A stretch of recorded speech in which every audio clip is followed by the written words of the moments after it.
Thank you very much, Antonio. We will now be joined online by Sjoerd Peerlkamp from Bureau Veritas. Hello, thank you very much for having me here, and I really regret it that I couldn't make it physically today, but I'm very happy that I can at least participate virtually. So today is about hacking the railways. So there's a lot of initiatives to make the railways more secure, there's legislation and so on. But today I want to give you a little bit insight in how you could actually hack a train and what potential issues there might be in future. So join me today in a short story about an introduction, the crown jewels in the rail context, how to attack a train actually, and some outlook and prevention.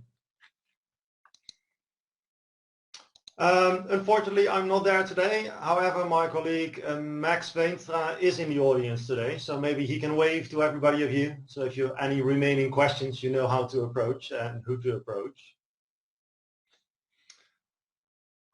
So more about today. Actually, a little bit of context. Many systems in trains are going from analog to digitals, and also trains are made more fully Ethernet connected. So it's becoming a complex network of all kinds of equipment needing to communicate to each other. And the same is valid for the safety systems. So the ERTMS is also being digitized, and the environment is getting more and more connected, everything together.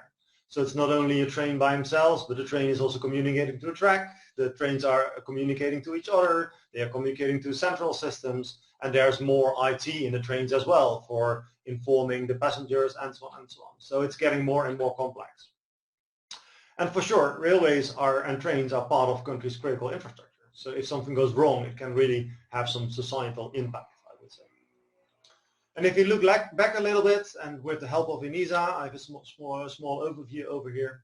You can see that there are attacks ongoing, but the majority of those attacks are being done by cyber criminals. They want to earn money. So one of the ways they can do that is doing ransomware attacks. But there's more than that. So I think ransomware attacks and cyber criminals trying to get money is definitely a topic, and for every other, I would say, sector, this is in scope. However, specifically for rail, I also think that state-sponsored actors and cyber criminals, hacktivists have a big impact. And last week, a document was released in Denmark about probably Russian hackers hacking into 22 Danish companies in the critical infrastructure. So it's at least demonstrate that things are going on over there. So for rail sector, I would say I would be concerned about two things. It's the cyber criminals looking for the money, and some state-sponsored actors trying to disrupt a country whenever this is needed. And if you look at the railway sector, and I did an analysis at least for the Netherlands, you see that things are changing over the last decades. So digitization in the trains already started with only containing manufactured managed train control systems, the TCMS systems. So they were already digitized and they were in use to control a train. But later generations of trains also started to include some operated managed IT systems, the PACIS systems. So this includes some passenger information systems like what's the next stop, are we still running on time, all kind of other information systems over there. And later those systems were being interconnected as well. And there was some communications ongoing as well, because in the train information systems you might want to show, for example, the speed of the train, which is coming from, I would say, the manufacturer managed systems. And also some diagnostics information is being shared over there. So you see that things starting to get interconnected more and more. And I would say the current generations of train that we also test are fully Ethernet connected. Everything is connected to everything. So yeah, the consequence and the higher potential of impact of remote attacks on train is also growing over there. It's not the train itself anymore, but also the whole ecosystem that the train is connected to. But what could be interesting for an attacker actually? So let's have a look at the crown jewels in the real context. First one to mention is the PACIS control unit, I would say. It's the central IT system for the operator. And a compromise can result in interruption or emergency communications and defacing maybe some displays, putting some messages in there that are not valid. But I would say it doesn't harm the safety of the train. So the train will still continue to run. but still it can be quite annoying. And also if for example, the second systems, the CCTV systems are not working anymore, it can become a kind of unsafe situation for the passengers in the train.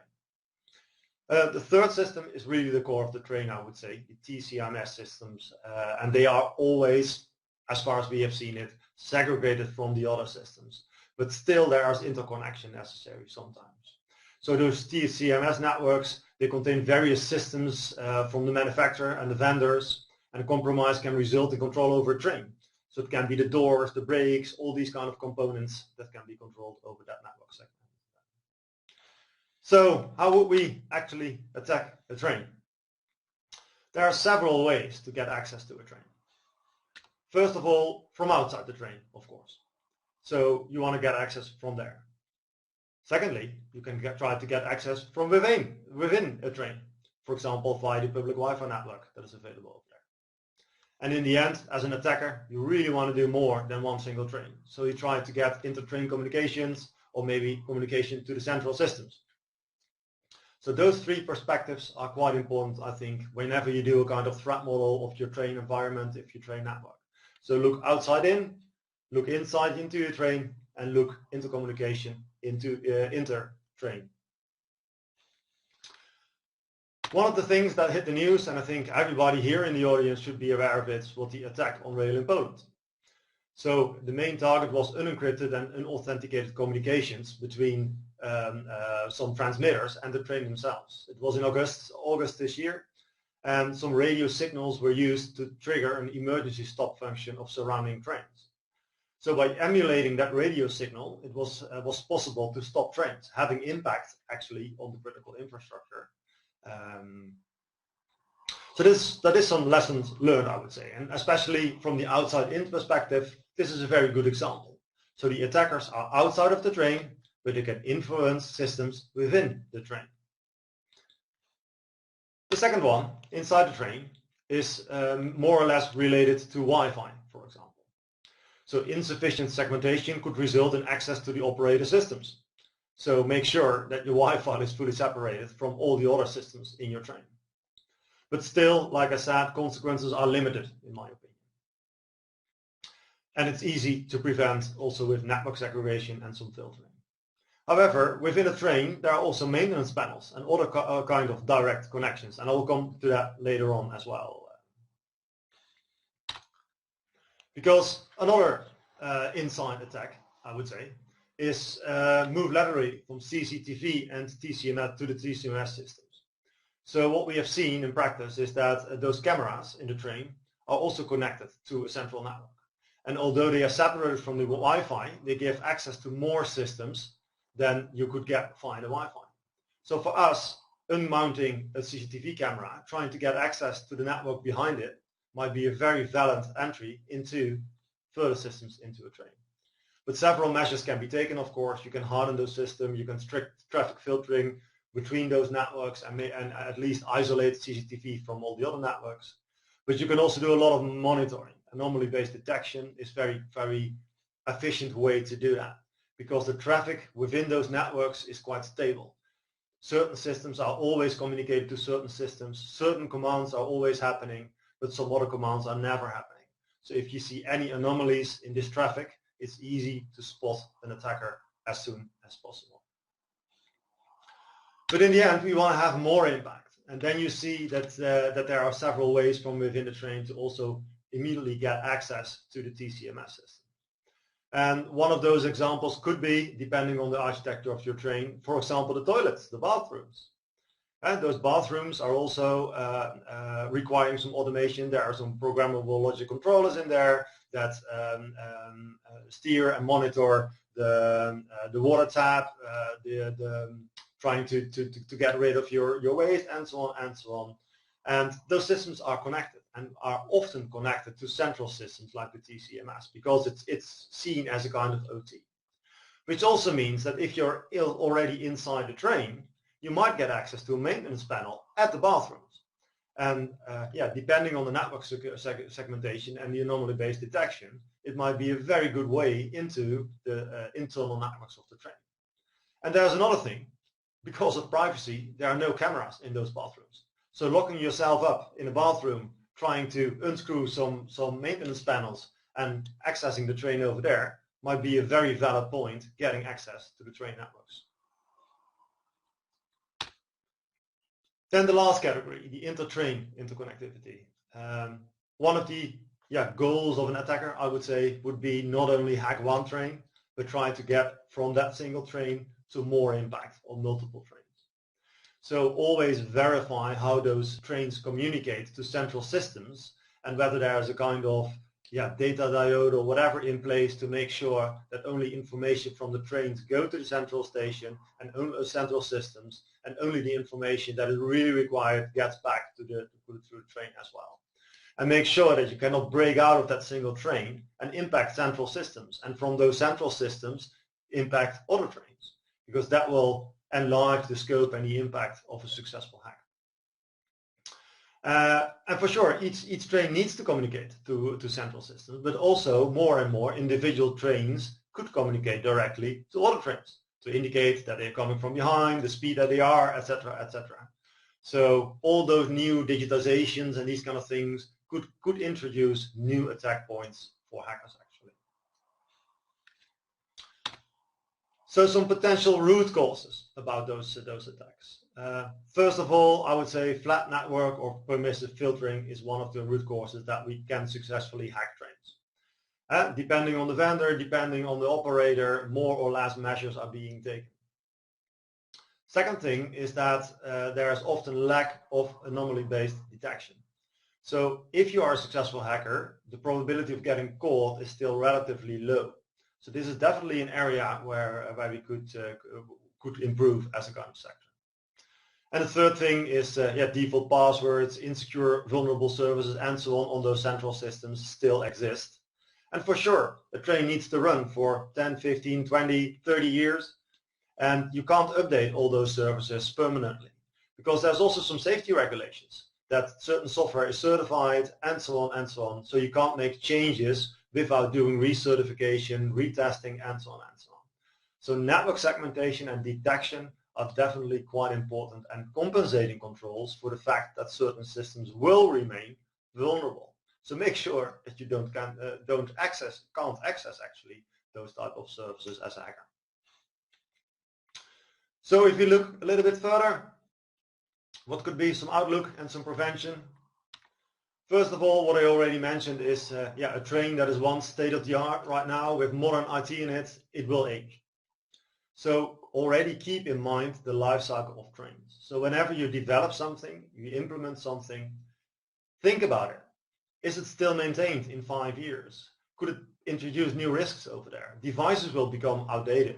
Software will become obsolete, and so on. Can you still patch it? Are you still running? Can you upgrade it later on? Or do you segment it in the right way? Do you monitor security events and so on? And furthermore, there's large costs of trains in maintenance, of course. So getting a train out of operations, trying to update things and trying to improve security stuff in a train is costing an awful lot of money. So the daily cost is too high to put a train into maintenance for only patching some IT systems and OT systems in such a train. And also planning security testing is quite a challenge, I would say. So first of all, the responsibility. Who is actually responsible to test the train? And when should you do it? Is it the manufacturer? Is it the kind of system integrator that integrates certain parts in that train? Is it the operator after receiving a train? But after you receive the train, you want to get it operational as soon as possible. And quite often there's also kind of run-in period where you try to run that train as much as possible to test durability and these kind of things before acceptance. Is that already a point in time that you can hire a company to hack the train? I don't know. And also when the train goes into service, it's hard to test it. You don't want to run these kind of tests on operational trains where passengers are in. So yeah, the window of opportunity to start testing those kind of trains is also quite limited. So a few things to take in mind for the future and to make sure that the trains stay secure.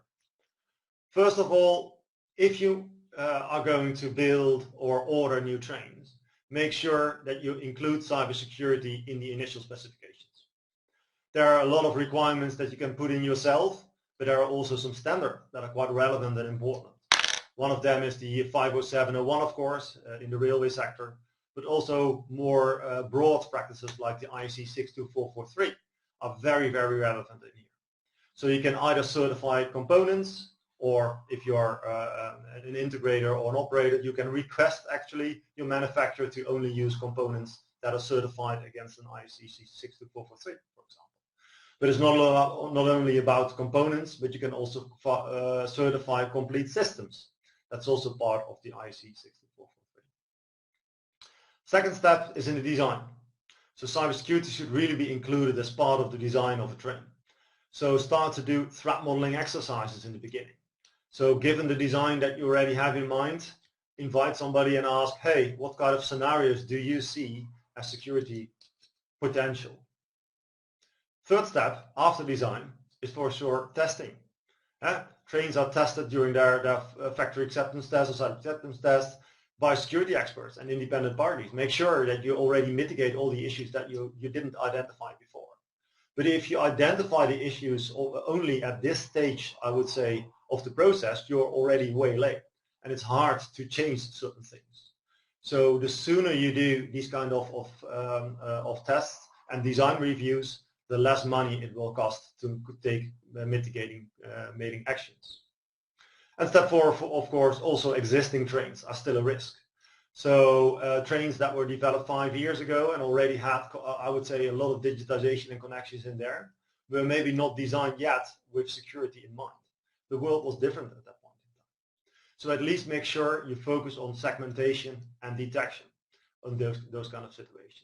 And also try to limit at least the impact between trains, that if one of the older trains got hacked, that it at least will not impact other trains. And having that said, I would like to open the floor for some questions.